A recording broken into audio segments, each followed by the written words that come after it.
All right, I want to show you a quick and easy way to take and cut out someone with hair and put it on a different background or a color or something like that.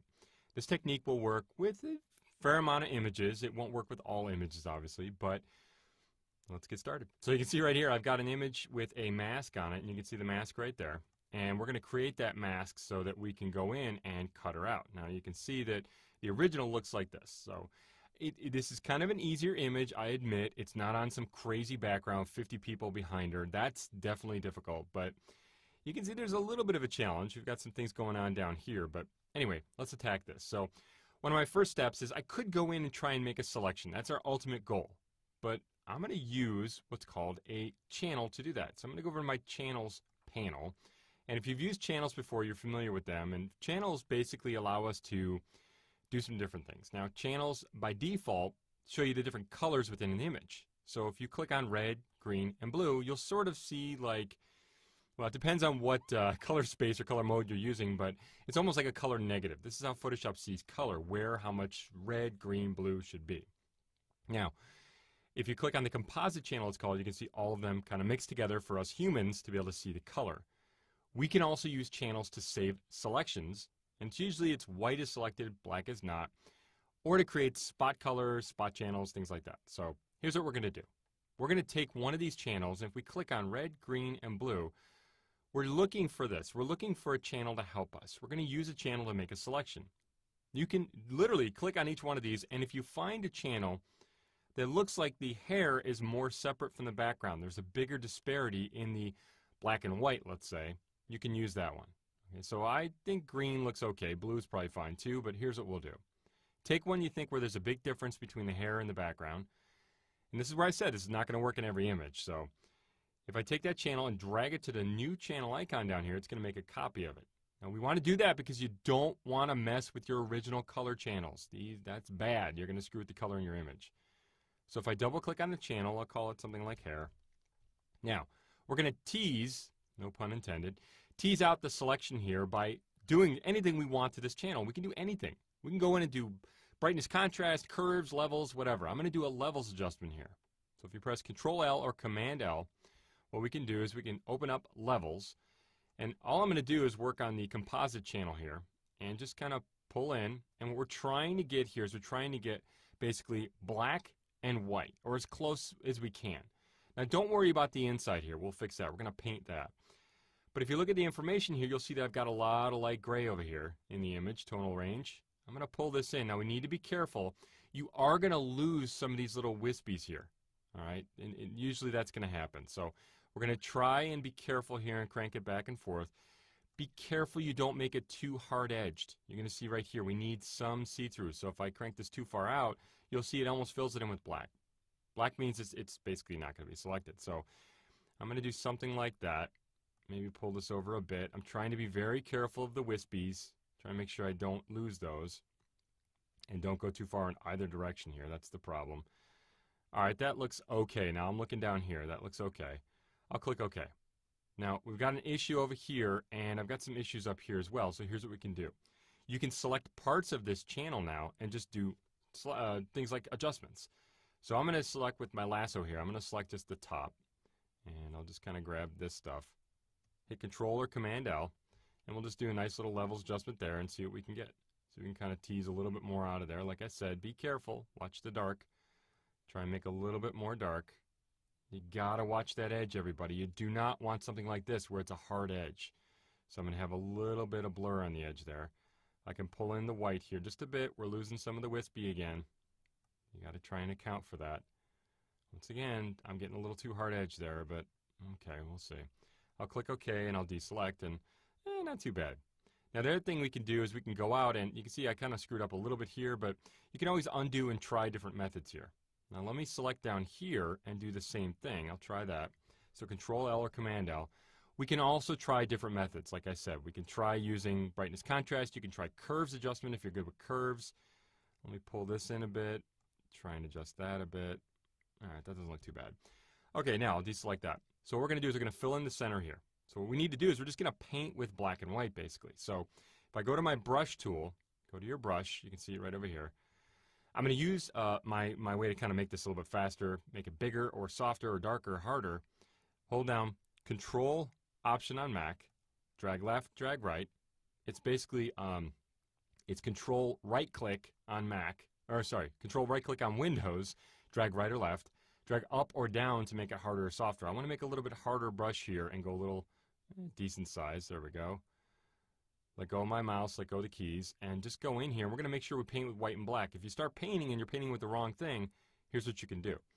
If you come down to the colors down here, you can hit D to go to default colors and hit the letter X to switch back and forth. Make sure black is up front. And we're just going to go in and quickly just kind of paint. There's 50 ways you can do this. You could use a marquee, you can fill it, you can do whatever you want. But be very careful. Don't get too crazy. And you can see I kind of screwed up right there. Okay? We can always go in and try and fix things a little bit. So next thing we're going to do is we're going to try and paint some of this away out here. So I'm going to switch. So if I go to white, hitting X, and just trying to paint some of this out of here. You got to be very careful of the hair, the wispies there. Going in, just kind of painting some of this away.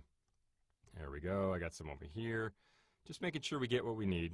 Now you're going to find, like I said, we have a problem here, okay? I've got, and don't worry about this little guy right here, but you're going to see I got a problem. I want to get to the wispies. So there's a couple things we can do here. Let me pull this out of the way. We can actually paint right over the top of them, but the problem is we're going to get rid of them. So let me undo that. So what we can do is we can actually paint with what's called soft light or a blending mode to try and do this. And if I crank back the opacity, you're going to see right up here, I can take the opacity and pull it back a bit. And if I start painting, you're not going to get rid of the wispies. You're just going to kind of tone them down a little bit. So I can kind of hit the edges here and try and get rid of some of that. I'm going click, click, click, click, click, try and get rid of some of it. It's not too bad. Click, click, click, click, click, try and get rid of some of that. That's almost hopeless right there. I'll show you a different way to attack that, but let me undo that. Come down here. Let me zoom in so you can see this. Got to be careful with this kind of stuff because you don't want to get too crazy. I'm going to change my brush size. You can also use the bracket keys if you want to adjust your brush size. I'm just going to kind of paint in here. I'm using the soft light. Now you can also, if you want to, you can also go in and you can paint, or rather not paint, but you can work with the different tools over here. Let me show you a couple else we can work with. It's not looking too bad. I might spend a little more time on this, but for the sake of this video, I'm going to try and take it easy here. You can also go over and use your dodge and burn tools if you want. So if you want to, we can kind of burn this a little bit if it gets too light. We can also dodge it, which is making it a little bit lighter, so you can kind of pull it back a little bit. That's kind of nice. You can also adjust the exposure up here as well. So hopefully you're getting the idea here. We're trying to make a selection. Now if you screw up like you see right here, there's a couple things we can do. We can also just kind of select and redo. So for instance, I can do something like this. I can go to the green channel, make another copy by dragging down. I can make another levels adjustment here and just focus on this area right here. Okay, so let me make another levels adjustment here and say, that looks not too bad. Let me pull this out, pull this in. Be careful of how much I go in. That's probably too much, to be honest. Let me pull that back a bit. All right, there we go. And then what you can do is you can basically just lasso or select an area, copy it, go back to your hair channel, and just paste in the good. So that's kind of cool. Now you got to be careful. We got a little bit left over here, so I need to go in and kind of work on that a bit. So once again, I'm going to switch to my brush tool.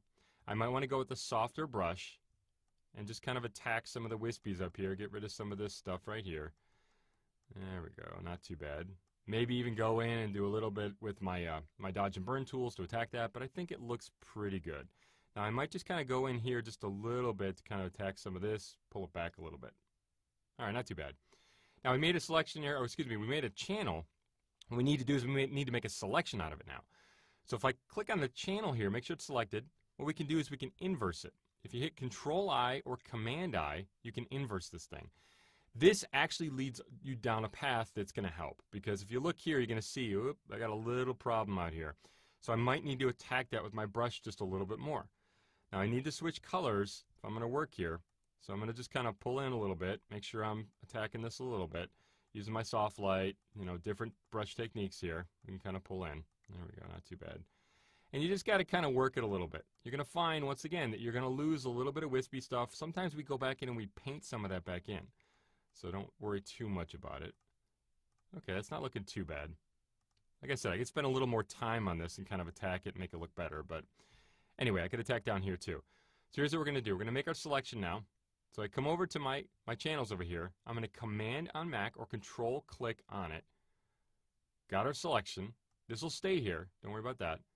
Go out to our layers out here, excuse me, and we're going to make a mask. So I'll just click on the mask icon, and there we go. Not too bad. Now, you're going to see we've got a problem on the edges, things like that. What we can do is we can kind of work the mask a little bit, and you can see her shoulder is actually gone. We need to paint that back in with the mask. So if I have the mask selected, what you can do is you can shift-click on the mask and see what it looked like before, and you can see, oops, there's her shoulder right there. So what I can do then is basically shift-click on the mask again, come out here, and if I'm painting with the right color and painting with the regular normal blending mode, excuse me, and the opacity all the way up, I'll go out and kind of paint her shoulder back in, and I always do that. I always screw up the color. There we go, back in. I'll spend more time on that. But here's one last little thing we can do, okay? If you want, you can have the mask selected. We can use a new feature in CS5 and CS5.5 called Refine Mask Edge. If I come to the Masks panel and click on Mask Edge, you come in here, what you can do is you can say Decontaminate Colors. I'll click on that, crank it up a bit. Now you got to be careful how much you do it. It's going to look weird. It's going to make a new layer with the layer mask, which is what we want. I'll click OK. Not too bad. It's starting to help. You can see what it's doing to the edges there. Not too bad. Now the last step I can take here is if I go out and zoom in, we have a mask, so we can work with it a little bit. So what we can wind up doing is if I have my brush tool or my dodge and burn tools, I can go in and start to kind of play with this a little bit. You can see that I've got a little bit too much out here, so what I can do is start to kind of work on that. I'll make a soft brush, really soft brush, maybe a little bit bigger, and just kind of go along the edge here and start to work on this. Now you got to be very careful. You're going to see that you're probably going to want to use like dodge and burn to kind of affect that. You can see it doesn't look too bad. But as we go through, we can dodge and burn, we can affect the mask itself, kind of work on it. You can see I messed up a little bit there. Dodge and burn, if I go to burn, be very careful with this because it's going to try and affect things. Now you need to have the layer itself selected, not the mask. And I can go in and try and burn some of the edge here, just kind of bring it in line a little bit and work on the mask itself as well. So a couple different techniques here for trying to get hair cut out, but that doesn't look too bad, to be honest. Okay, it's maybe not professional right now, but I could spend a fair amount of time getting this done and making it look pretty good. So if you use channels, you can always try and tease out a selection. Try and use what you know. Use levels, use curves, use brightness, contrast, however you can get it. Affect parts of it. Now you can also blur a mask. So if you think the edges are too hard, we could go in and use things like the smudge, or sharpen, or blur tool to do that on the edge of the mask itself.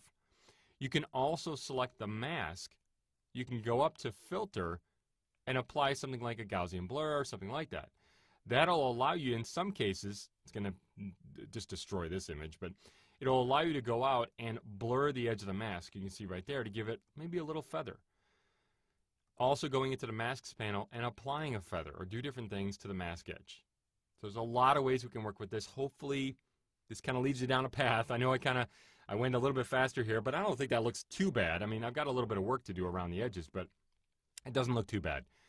Now in a later video, what I'm going to do is show you how to actually make a channel selection using similar to what we did, but make it so that you have the edges blend into the background. But for right now, good start. Working with channels to make a selection to kind of cut out hair and make it look pretty decent. So not too bad. Like I said, a little bit of work, you can make it look pretty good. It took me about 10 more minutes to get it to look something like that, so there you go.